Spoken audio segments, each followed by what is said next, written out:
عاوزك يا معلم تفعل مود التخيل معايا. واحد راح يشتري موبايل جديد بالشيء الفلاني، وبعد يومين بالظبط البطاريه سخنت منه جدا وكانت هتنفجر في ايده. الراجل ده طبيعه حالته النفسيه تبقى عامله ازاي؟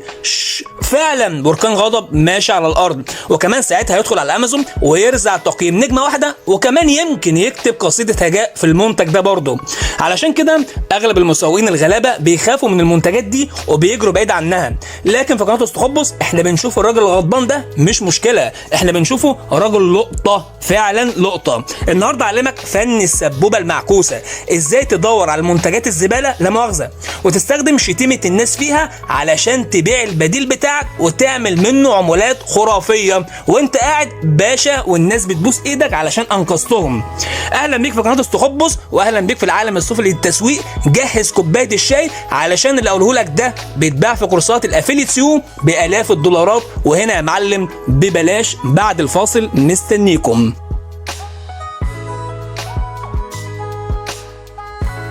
ليه دايما حضرتك بتفشل في الافيليت؟ الإجابة علشان بتمشي ورا القطيع. بتدخل تلاقي ناس بتعمل تسويق لايفون 15 فتقول وانا كمان ليه لا؟ يا حبيبي السوق ده مفرمه، الحيتين الكبيره واكلين الجو باعلانات بالملايين، انت هناك عامل زي اللي داخل يحارب دبابه بنشابه بالظبط. الاستراتيجيه بتاعت النهارده اسمها كومبيتيتور جاكينج او قرصنه المنافسين.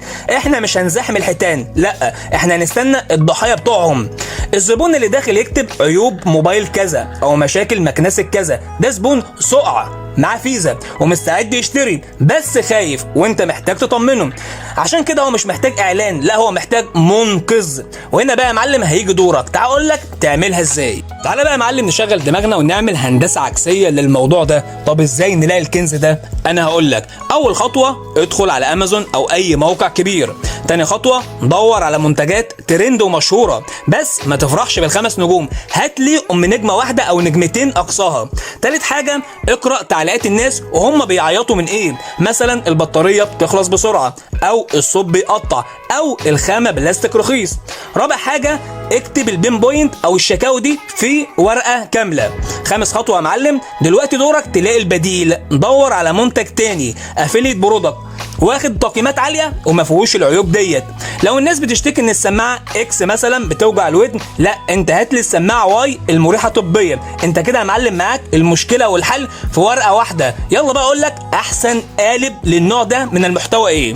دلوقتي بقى يا معلم هنعمل المصيده، فيديو يوتيوب او مقال بعنوان خبيث ومغري، بس اياك تكتب مراجعه سماعه واي لان اصلا محدش هيدوس عليها. العنوان لازم يكون ليه رجعت سماعه اكس للمحل واشتريت دي مكانها، او الحقيقه الصادمه عن منتج اكس، لا تشتري قبل المشاهده، وهكذا.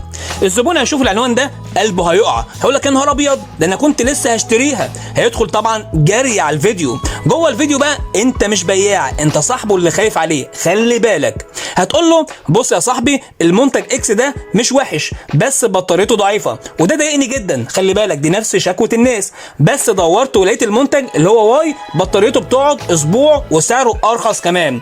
التركيه بقى اللي ما ينفعش تفوتك ولازم تحطها في الاخر، تقول له علشان ما تتعبش نفسك سبت لك رابط المنتج النظيف في الوصف تحت. كده يا معلم مبروك عليك، انت كسبت ثقه وكسبت عموله وكمان انقذت الراجل من مطب قد كده. بس لازم تخلي بالك من حاجه مهمه قوي، يلا اقول لك عليها. لحظه جد بقى علشان اليوتيوب والضمير، اوعى تالف عيوب مش موجوده، ده اسمه قصف وتشهير وساعتها هتلبس في الحيطه يا معلم. انت بتعتمد على كلام الناس الحقيقي الموجود في المراجعات وبس، انت مجرد ناقل للخبر او مرشد. قول دايما بناء على تجارب المستخدمين او رايي الشخصي، وده فعليا هيحميك قانونا ويخليك متوافق مع سياسات اليوتيوب. الجمال بقى في الاستراتيجيه ديت ان المنافسه فيها شبه منعدمه. البراندات الكبيره بتصرف ملايين علشان تلمع المنتج بتاعها، وانت بتيجي في الاخر بفيديو بسيط تاخد الزبون على الجهاز وهو واقف على باب المحل. ده اسمه افيليت سنايبر او قنص العمولات. لو حسيت انك فعلا استفدت ما تنساش اللايك كلمتين علشان ده بيفرق معانا كتير جدا، واشترك في قناه استخبص وفعل الجرس يا كبير.